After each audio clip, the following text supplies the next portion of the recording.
Hello दोस्तों, नमस्कार। स्वागत है आप सभी का educational study point YouTube channel पे। तो देखिए दोस्तों, SSC GD constable exam 2023 continue आपके एग्जाम चले हैं।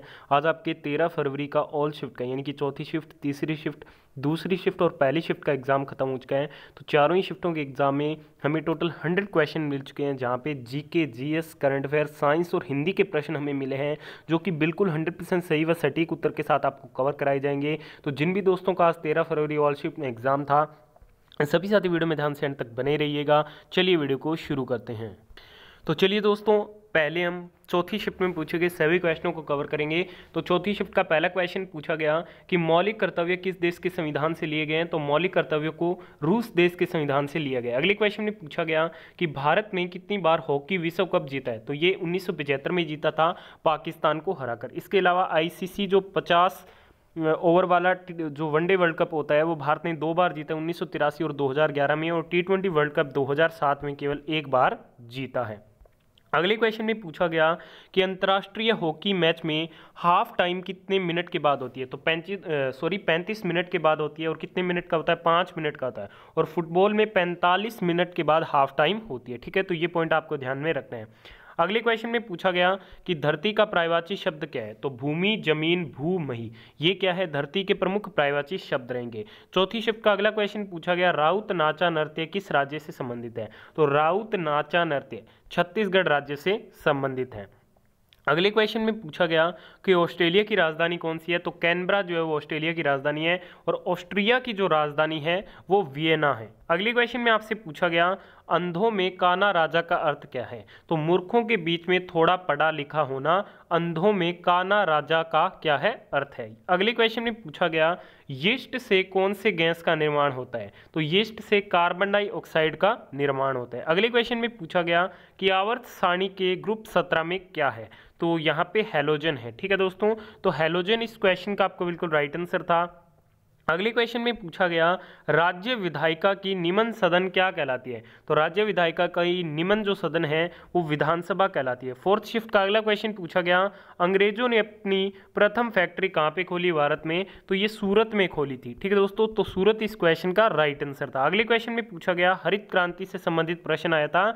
देखिए दोस्तों, इसका उद्देश्य उत्पादन में बढ़ोतरी करना था। 1960 के दशक से इसकी शुरुआत हुई थी पंजाब से। ठीक दोस्तों, विश्व स्तर पर इसके जनक नॉर्मन बोरलॉग थे। और भारत में कौन थे? एमएस स्वामीनाथन थे।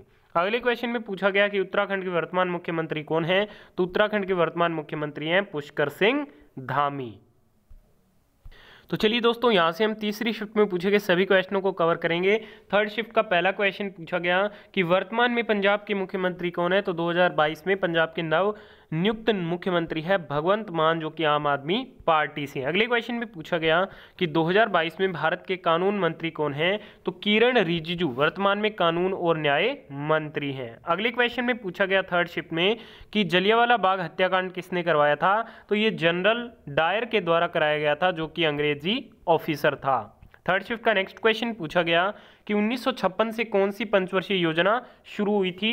तो दूसरी पंचवर्षीय योजना शुरू हुई थी, जिसका टाइम पीरियड 1956 से 1961 तक था। अगले क्वेश्चन में पूछा गया, पहला खेलो इंडिया यूथ गेम यानी कि जो यूनिवर्सिटी गेम है उसका पहला संस्करण कहाँ पे हुआ था। तो इसका पहला संस्करण आपके ओडिशा में हुआ था। ठीक है दोस्तों, तो ओडिशा इस क्वेश्चन का आपका बिल्कुल राइट आंसर था।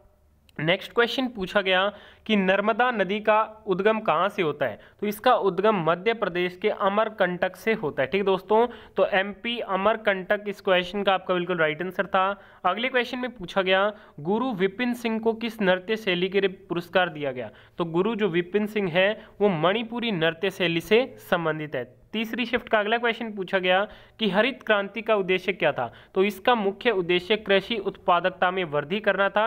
और हरित क्रांति की शुरुआत भारत में 1960 के दशक में हुई थी। अगले क्वेश्चन में पूछा गया, 2011 जनगणना के अनुसार सबसे कम जनसंख्या वाला राज्य कौन सा है भारत में। सिक्किम है। और सबसे ज्यादा जनसंख्या वाला उत्तर प्रदेश है। थर्ड शिफ्ट का अगला क्वेश्चन पूछा गया, चीन की सीमा किस भारतीय राज्य से लगती है। तो ये 5 भारतीय राज्यों से लगती है, जम्मू कश्मीर, हिमाचल प्रदेश, उत्तराखंड, सिक्किम और अरुणाचल प्रदेश। नेक्स्ट क्वेश्चन पूछा गया भारतीय दंड संहिता कब पारित हुआ, तो भारतीय दंड संहिता 1860 में पारित हुआ था। अगले क्वेश्चन में पूछा गया अव्यवस्था का विलोम, तो व्यवस्था सुव्यवस्था, ये क्या है, अव्यवस्था के विलोम शब्द रहेंगे। अगले क्वेश्चन में पूछा गया हथेली पर सरसों उगाना मुहावरे का अर्थ, किसी कठिन काम को तुरंत करना, ये क्या है, हथेली पर सरसों उगाना मुहावरे का अर्थ होता है। ठीक है दोस्तों। अगले क्वेश्चन में पूछा गया उधम का पर्यायवाची शब्द, उपद्रव, उत्पात, धूम, हुल्लड़, हुड़दंग, धमा चौकड़ी, ये क्या है, उधम के पर्यायवाची शब्द रहेंगे। नेक्स्ट क्वेश्चन में पूछा गया वांगला महोत्सव किस राज्य में मनाया जाता है। देखिए दोस्तों, बात करते हैं वांगला महोत्सव की, तो वांगला जो महोत्सव है ये मेघालय में मनाया जाता है। सेकंड नंबर ऑप्शन इस क्वेश्चन का बिल्कुल राइट आंसर रहेगा। तो चलिए दोस्तों, यहाँ से हम 13 फरवरी सेकंड शिफ्ट में पूछे गए सभी क्वेश्चनों को कवर करेंगे। तो सेकंड शिफ्ट का पहला क्वेश्चन पूछा गया कि देश के 50वें मुख्य न्यायाधीश कौन बने हैं, तो ये बने हैं धनंजय यशवंत चंद्रचूड़। ठीक है दोस्तों, तो धनंजय यशवंत चंद्रचूड़ इस क्वेश्चन का आपका राइट आंसर था।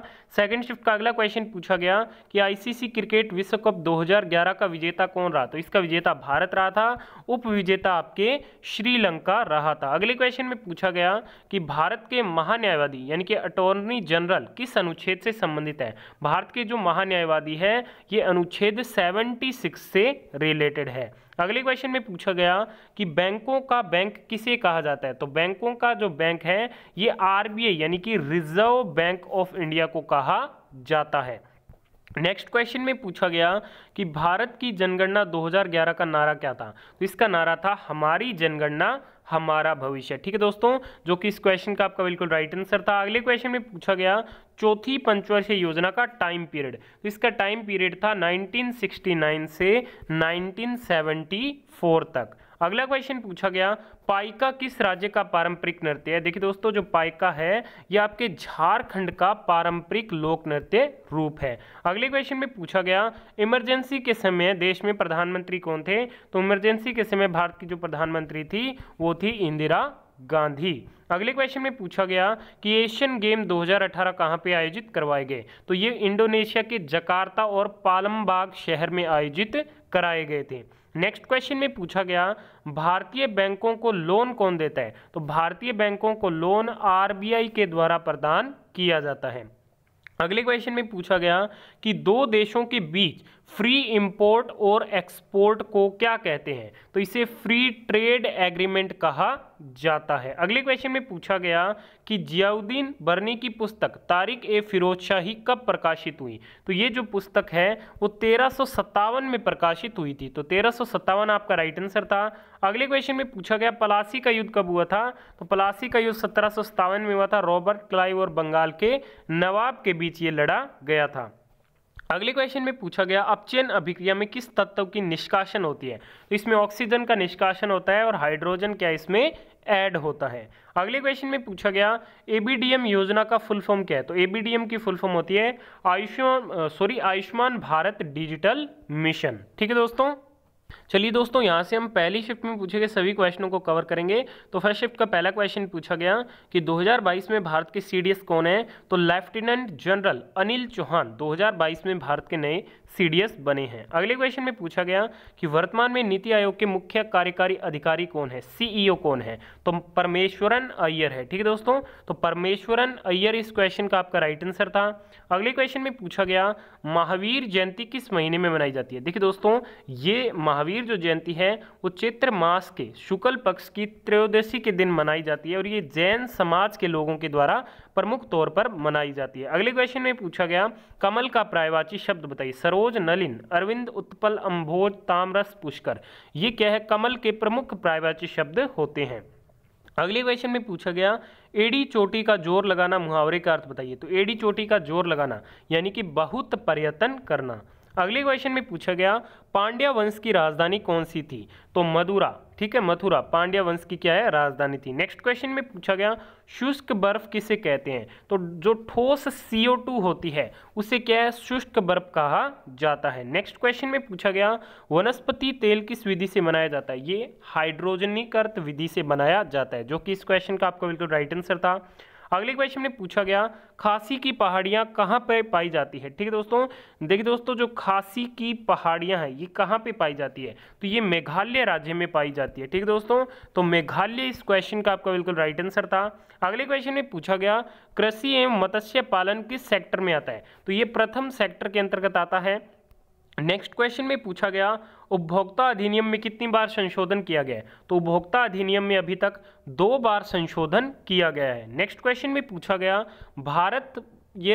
भारतीय कम्युनिस्ट पार्टी 1920 में कहाँ स्थापित हुई, तो ये ताशकंद में हुई थी। ठीक है, तो ये बात आपको ध्यान में रखनी है। नेक्स्ट क्वेश्चन में पूछा गया खेलो इंडिया यूथ गेम 2021 का आयोजन कहाँ पे हुआ, तो खेलो India youth game 2021 Haryana Panchkula में आयोजित किए गए। नेक्स्ट क्वेश्चन में पूछा गया साहित्य अकादमी फेलोशिप अवार्ड में कितनी राशि दी जाती है, तो इसमें 3 लाख रुपए की राशि जो है वो प्रदान की जाती है। अगले क्वेश्चन में पूछा गया कि मौलिक कर्तव्य किस अनुच्छेद में है, तो मौलिक कर्तव्य अनुच्छेद 51A के अंदर है।